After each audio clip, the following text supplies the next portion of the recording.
I know right now that if I should give you a foolscap sheet to write down the list of shoes in your wish list, you obviously fold that sheet and ask for extra.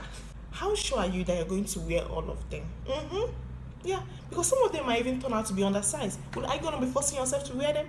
Now the question is, what are the factors you ought to consider if you're to buy a shoe?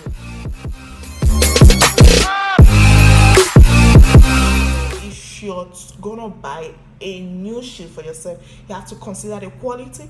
Quality doesn't mean the most expensive or the cheapest. Quality means the trusted brands. Yes, the brands they've been in existence, and people have been they've been cooking up nice reviews about the shoes. That's when it has to do with the quality. You are sure they are trusted brands. Everyone knows. Thing is the versatility. Like, how many outfits can it serve you for? How many occasions can it serve you? And on this note now, I bring up to you the three most essential shoes which you should have in your wardrobe as a man.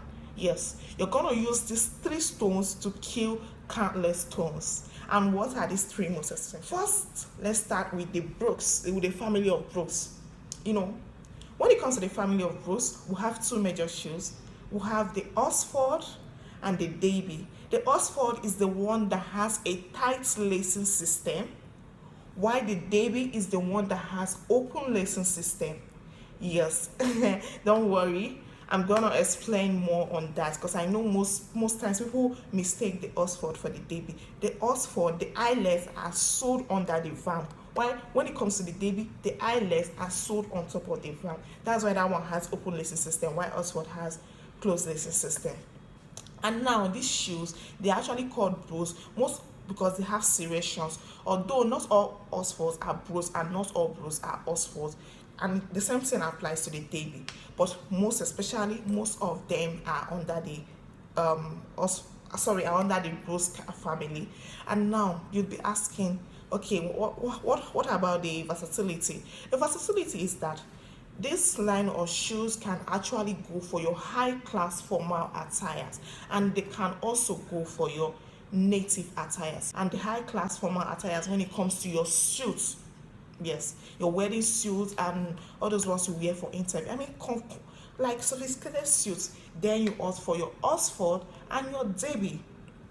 When it comes to the quality, of course, there are so many. You have the CK designers, you have the Gucci, there are so many of them, countless. And that's the number one shoe you should go for. The second one is the loafers. You know the loafers now, the one that looks like a slip-on. It has no buckles, neither does it have a lace. It's just a simple shoe. A simple shoe that can actually go for your shorts and your t-shirts.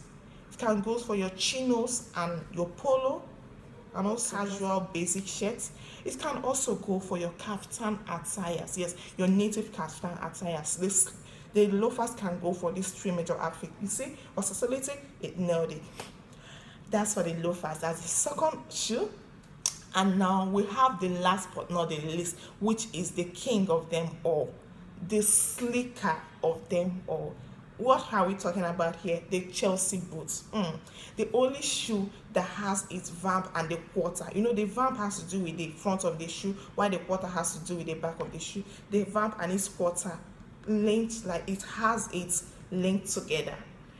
With the one with the high heel, the Chelsea boot is a very nice shoe. Like, I respect men that with those shoes. Now you'll be asking, what line of outfit does the Chelsea boot goes for? This Chelsea boot goes for the native outfits, for your jeans. The Chelsea boot goes for your suit too. Like, it goes for so many outfits, but it doesn't go for your shorts. No, you shouldn't opt it up for your short. It goes for a pants that comes down very well, like a full length pants. That's for the Chelsea boot, and it's a very nice one. So these three shoes which I just mentioned now are the three most essential shoes which you should have in your wardrobe as a man. In case if you're still confused on these three shoes that I mentioned now, you can actually drop your question at the comment section. And for your 24 hours update on fashion, lifestyle, and entertainment, hit the subscription button now to continue to get your updates. I still remain your darling girl, Fashion Nerd, and I hope to see you slay in these shoes. And please don't forget to share to your brothers, your boyfriends, your fathers, people that are actually having difficulty in comboing and selecting the best shoes for themselves. Do have a blissful week ahead.